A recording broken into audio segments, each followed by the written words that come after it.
berlapang dada. Ini sesuatu yang berat, tetapi subhanallah ini penyebab pelebur dosa-dosa. Allah berfirman dalam surah Al-Imran ayat 133 sampai 134, A'udzu billahi minasyaitonir rajim, wasari'u ila magfiratin min rabbikum wa jannatin arduhas samawati wal ardu iddat lil muttaqin alladzina yunfikuna fis sarra'i wad dharra'i wal qadhimina al-ghaidha wal 'afina 'anil nas wallahu yuhibbul muhsinin. Bersegeralah kamu kepada ampunan dari Tuhanmu, bersegeralah bertaubat dan kejarlah surga yang dijanjikan yang luasnya seluas langit dan bumi, yang disediakan untuk orang-orang yang bertakwa, yaitu orang-orang yang menafkahkan hartanya baik di waktu lapang maupun sempit. Ini kunci pertama nafsu surga dan dapat pengampunan Allah. Rutin bersedekah baik di waktu kaya ataupun lagi miskin. Dan orang-orang yang menahan amarahnya. Qadhimil ghaidh, al-ghaidh kata para ulama adalah marah yang dia mampu untuk melampiaskan karena dia atasan atau dia benar, lalu dia mengontrol amarahnya. Dan orang-orang yang suka memaafkan kesalahan orang lain, dan Allah menyukai orang-orang yang berbuat kebajikan. Allah menjelaskan sifat-sifat orang bertakwa dibagi tiga: yang suka berinfak dalam keadaan sembunyi-sembunyi atau dalam keadaan lapang ataupun lagi sempit, juga menahan emosi padahal dia mampu melampiaskan, dan juga memaafkan orang lain. Ayat ini teman-teman sekalian memberikan gambaran kepada kita pelajaran penting. Rutinnya seseorang bersedekah setiap hari, kemudian juga dia bisa mengontrol emosinya. Disebutkan dalam sebuah kisah, ada seorang salafus saleh, dia memiliki seorang budak, hamba sahaya. Kemudian budak itu pun membawa sebuah marak panas. Lalu orang soleh ini kebetulan lagi duduk bersama dengan tamunya. Tanpa disengaja, si budak ini rupanya kakinya kesentuh karpet, lalu tertumpahlah kuah panas tersebut di bajunya tuannya. Kita bisa bayangkan teman-teman bagaimana kalau kuah sangat panas tertumpah di paha kita dan sangat panas, bisa melepuh. Tapi si budak ini faham agama dan juga tuannya ini faham agama. Maka budaknya tiba-tiba mengatakan, "Tuan, Allah telah berfirman dalam Al-Quran." Ya. Maka tiba-tiba tuannya mengatakan, "Bacakanlah." Maka dia pun mengatakan, ya, wal qadhiminal ghaidh, dan orang-orang yang bisa menahan marahnya pada saat dia sedang emosi. Maka tuannya mengatakan, "Saya sudah menahan marah saya." Lalu dia bilang, "Masih ada lanjutan ayat Tuan, wal 'afina 'anin nas," dan orang yang suka memaafkan orang lain. Maka tuannya mengatakan, "Saya sudah maafkan kamu." Lalu dia mengatakan, "Masih ada lanjutannya Tuan, wallahu yuhibbul muhsinin," dan Allah suka dengan orang-orang yang berbuat kebaikan. Maka dia mengatakan, "Pergilah kau, sudah saya bebaskan." Ya. Tapi di sini teman-teman sekalian kita bisa lihat bagaimana iman seseorang bisa mengontrol orang lain untuk memaafkan.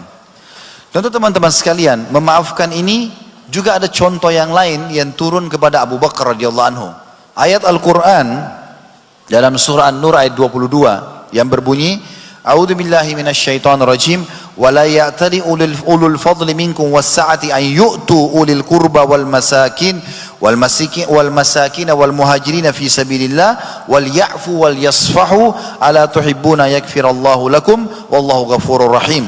Dan janganlah orang-orang yang mempunyai kelebihan dan kelapangan di antara kamu bersumpah bahwasanya mereka tidak akan memberi bantuan kepada kaum kerabatnya, orang-orang miskin dan orang-orang yang berhijrah pada jalan Allah, dan hendaklah mereka memaafkan dan berlapang dada apabila kamu tidak ingin bahwa Allah mengampuni, apakah kamu tidak ingin Allah mengampuni dosa-dosamu, dan Allah Maha Pengampun lagi Maha Penyayang. Kata para ulama, Ibnu Katsir menyebutkan ayat ini turun kepada Abu Bakar radhiyallahu anhu. Beliau memiliki seorang sepupu bernama Muslih bin Abi Muslih. Orang ini pernah memfitnah anaknya Aisyah, anaknya Abu Bakar radhiyallahu anhu, Ummul Mukminin Aisyah berzina dengan Safwan. Maka pada saat itu, karena tiap hari dibiayai hidupnya lalu dia sebarin fitnah, kata Abu Bakar, "Demi Allah mulai sekarang aku tidak akan membayar lagi atau tidak akan membiayai hidupmu."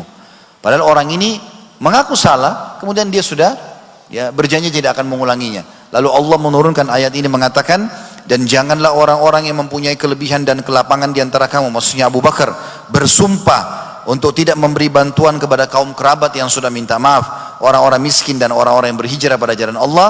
Tidakkah dan hendaklah mereka memaafkan dan berlapang dada? Apakah kamu tidak ingin Allah mengampunimu? Maka kata Abu Bakar, aku ingin Allah mengampuni dosa-dosaku. Lalu beliau pun menebus sumpahnya dengan memberikan makan 10 orang miskin. Juga bagi suami-suami ya, yang hadir di sini, dan juga ayah ya, secara khusus Allah turunkan ayat Al-Quran dalam surah At-Taghabun ayat 14. Allah berfirman, a'udzubillahi minasyaitonir rajim, ya ayyuhalladzina amanu inna min azwajikum wa auladikum aduwwan lakum fahdharuhum wa in ta'fu wa tasfahu wa takfiru fa innallaha ghafurur rahim. Hai orang-orang beriman, sesungguhnya di antara istri-istri dan anak-anakmu ada yang menjadi musuh bagimu, maka berhati-hatilah kamu terhadap mereka. Dan jika kamu memaafkan dan tidak memarahi serta mengampuni atau memaafkan mereka, maka sungguhnya Allah Maha Pengampun lagi Maha Penyayang. Kata Imam At-Tabari dalam tafsir ayat At-Taghabun 14 ini, wahai orang-orang beriman kepada Allah dan Rasulnya, sesungguhnya sebagian istri dan anakmu ada yang menjadi musuh bagimu, mereka menghalangimu dari jalan Allah dan menghindarkanmu dari taat kepadanya, maka berhati-hatilah, jangan menuruti perintah mereka untuk tidak taat kepada Allah. Diriwayatkan hadis ini turun kepada kaum yang ingin masuk Islam dan hijrah tapi dihalang-halangi oleh istri dan anak mereka. Sebagian juga ulama tafsir mengatakan yang dimaksud dengan ayat ini adalah ada di antara para istri dan anak, seringkali kalau si suami atau ayah ingin pergi sholat berjamaah di masjid, atau ingin bersedekah, atau ingin menjenguk orang sakit, atau membantu orang tuanya, maka mereka berusaha menghalang-halangi dalam ketaatan. Dalam ayat ini Allah memerintahkan untuk tidak mematuhi mereka dalam kemaksiatan itu, tetapi tetap memaafkan mereka. Jadi tidak terbawa dengan arus emosional, tapi menasihati dengan cara baik agar mereka sadar.